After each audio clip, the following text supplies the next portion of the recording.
Assalamualaikum warahmatullahi wabarakatuh. Ketemu kembali dengan Bapak Aris untuk materi perjanjian dalam waralaba kelas 12 SMK Pemasaran.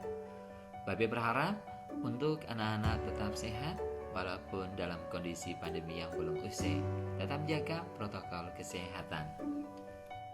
Pada bab ini kita akan membahas tentang surat perjanjian waralaba. Namun, melakukan bisnis waralaba memungkinkan usaha berkembang dengan cepat mengikuti reputasi pemberi waralaba.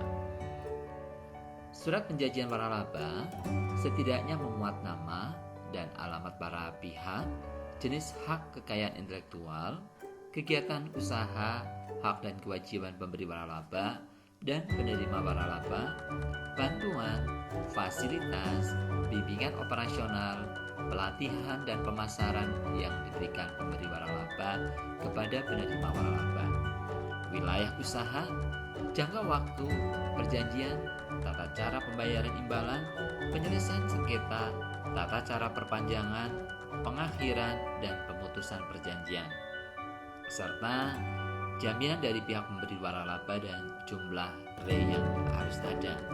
Semua ini diatur di dalam Peraturan Menteri Dalam Negeri Nomor 53 garing M spasi dag garing per garing 8 garing tahun 2012.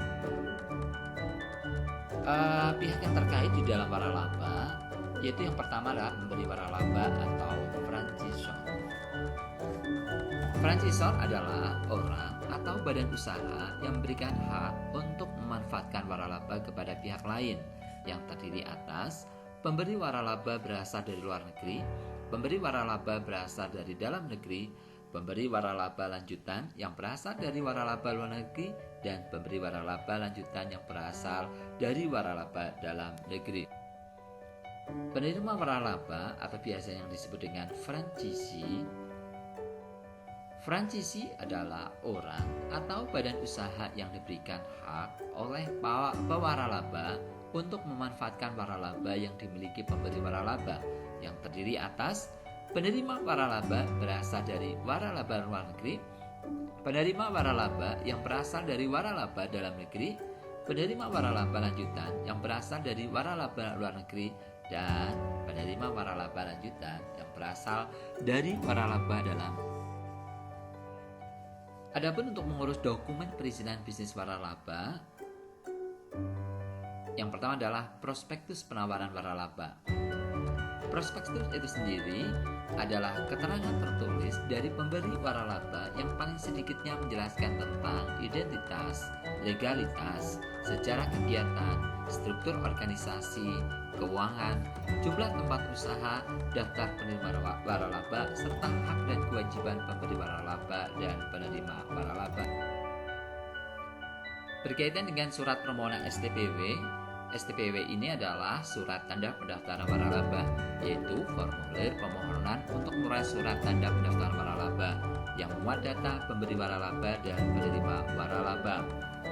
Paling lama 2 hari kerja terhitung sejak diterimanya SP STPW dan dokumen lengkap. Adapun persyaratan untuk permohonan baru STPW pemberi laba adalah fotokopi prospektus penawaran waralaba, fotokopi perjanjian waralaba, fotokopi izin usaha, fotokopi tanda bukti pendaftaran haki, fotokopi KTP pemilik atau penanggung jawab perusahaan, komposisi penggunaan tenaga kerja, dan komposisi barang atau bahan baku yang diwaralabakan. Sedangkan proses yang lain kaitan dengan permohonan baru STPW penerima laba ada, lanjutan ada, dan permohonan perpanjangan STPW. Adapun proses untuk memperoleh STPW adalah adanya prospektus penawaran waralaba, kemudian diterbitkannya SP STPW, kemudian dokumen persyaratan lengkap, baru diterbitkan penerbitan STPW. Hak dan kewajiban pemberi waralaba menurut Gunawan Wijaya dalam Haryani, waralaba memiliki hak dan kewajiban. Adapun hak pemberi waralaba adalah yang pertama adalah pengawasan, melakukan pengawasan jalannya pelaksanaan dan penggunaan lisensi oleh penerima waralaba. Yang kedua adalah laporan secara berkala. Yang ketiga wajib membeli barang modal. Kemudian mewajibkan tidak melaksanakan kegiatan sejenis, kemudian pembayaran royalti, ada pendaftaran lisensi haki. Sedangkan kewajiban pemberi waralaba yang pertama adalah memberikan segala macam informasi yang berhubungan dengan haki yang dilisensikan yang diperlukan oleh penerima waralaba haki untuk melaksanakan lisensi yang diberikan tersebut. Yang kedua adalah memberikan bantuan kepada penerima waralaba mengenai cara pemanfaatan atau penggunaan haki yang dilakukan tersebut. Adapun hak dan kewajiban penerima waralaba adalah haknya yaitu memperoleh segala macam informasi yang berhubungan dengan haki yang dilisensikan atau yang diperlukan oleh pelaksana lisensi.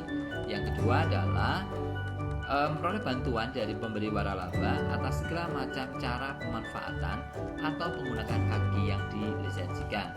Sedangkan kewajibannya adalah pertama adalah melaksanakan seluruh instruksi yang diberikan pemberi waralaba. Yang kedua adalah memberikan keleluasaan kepada pemberi waralaba untuk melakukan pengawasan maupun inspeksi berkala.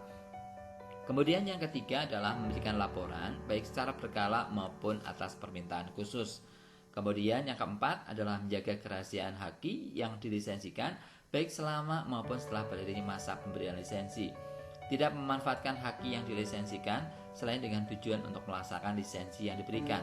Yang terakhir adalah melakukan pendaftaran royalti dalam bentuk jenis dan jumlah yang telah disepakati bersama.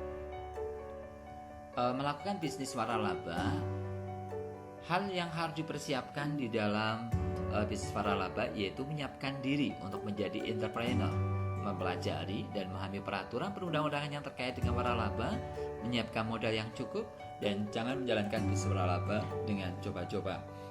Adapun dasar pertimbangannya adalah untuk memilih waralaba, yang pertama adalah profit dan kinerja waralaba, merek dagangnya, sistem waralabanya, dukungan pemberi waralaba, peluang usaha, hubungan kerjasama yang baik. Adapun modal di dalam bisnis waralaba terdiri atas dua, yaitu biaya awal dan biaya royalti. Adapun perhitungan untuk PEP dan ROI usaha waralaba, ROI atau rate of invest diperoleh dari laba bersih dibagi total invest dikalikan 100%. Terima kasih pada pertemuan hari ini, yaitu perjanjian dalam waralaba. Jangan pernah lupa gamso hayo matur nuwun sukron. Ingat, sahabat yang sejati adalah orang yang dapat berkata benar kepada kamu, bukan orang yang hanya mendengarkan kata-kata kamu. Jangan pernah lupa like and subscribe. Jangan pernah lupa like and subscribe. Matur nuwun, terima kasih. Assalamualaikum warahmatullahi wabarakatuh.